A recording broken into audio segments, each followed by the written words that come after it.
Hello friends, welcome to வர்ணம் சமையல். இன்றைக்கி தேங்காய் பால் சாதம் எப்படி செய்யுதுன்னு பார்க்கலாம். அதுக்கு தேவையான பொருட்கள்: பட்டை, கிராம்பு, மிளகு, சீரகம், பிரியாணி இலை, இஞ்சி சிறிய துண்டு, வெங்காயம் 2, பச்சை பட்டாணி 1 கப், பாஸ்மதி அரிசி 2 டம்ளர், தேங்காய் பால் 2 டம்ளர், தண்ணி 2 டம்ளர். நம்ம குக்கரில் எண்ணெய் ஒரு 4 ஸ்பூன் ஊற்றிடணும். அது நல்லா காஞ்சதுக்கப்புறம் தாளிக்கிறதுக்கு தேவையான பொருளை போட்டணும். பிரியாணி இலையும் போட்டு அதை நல்லா பொரியணும்.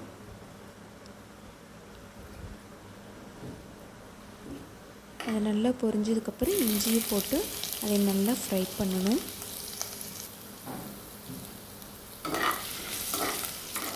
இஞ்சி நல்லா ஃப்ரை பண்ணணும். இஞ்சி நல்லா ஃப்ரை ஆகணும்.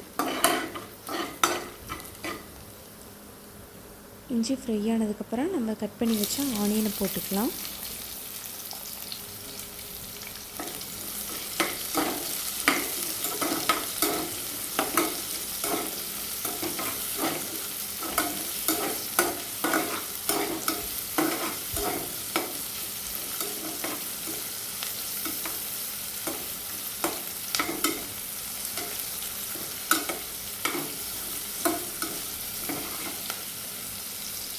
இந்த மாதிரி இப்போ கண்ணாடி மாதிரி இருக்குது. இது நல்லா ஃப்ரை பண்ணி இந்த மாதிரி கோல்டன் கலரில் வரணும். இந்த மாதிரி நல்லா ஃப்ரை ஆனால் தான் ரைஸ் டேஸ்ட்டாக இருக்கும். இப்போ நம்ம பச்சை பட்டாணி உள்ளே போட்டுடலாம். ஃப்ரோசன் பட்டாணி அப்படி போட்டு நல்லா கிளறிக்கலாம்.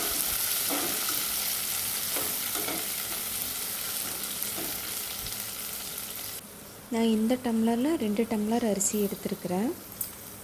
நல்லா வாஷ் பண்ணிவிட்டு ஊற வச்சிட்ட அரிசியை அந்த 2 டம்ளருக்கு 2 டம்ளர் தேங்காய் பால் ஊற்றிட்டேன். இப்போ 2 டம்ளர் தண்ணி, நார்மல் வாட்டர். 2 டம்ளர் தேங்காய் பால், 2 டம்ளர் நார்மல் வாட்டர், 2 ஸ்பூன் உப்பு இது போட்டு நல்லா கலரி விட்டுடலாம். 2 டம்ளர் பாஸ்மதி ரைஸை நல்லா வாஷ் பண்ணிவிட்டு 2-3 டைம் ஒரு 20 நிமிஷம் ஊற வச்சுக்கணும்.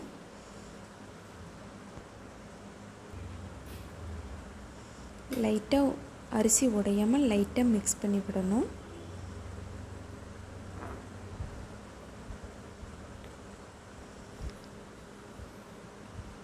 இப்போ நம்ம ஒரு தட்டை போட்டு மூடிடுவோம்.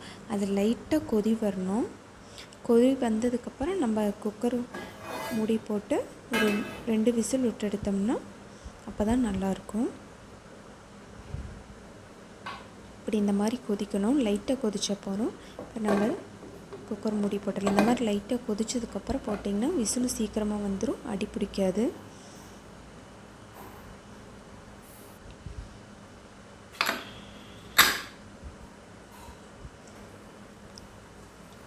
இப்போ 2 விசில் விட்டு எடுத்துட்டேன். இப்போ எப்படி இருக்குன்னு பார்க்கலாம்.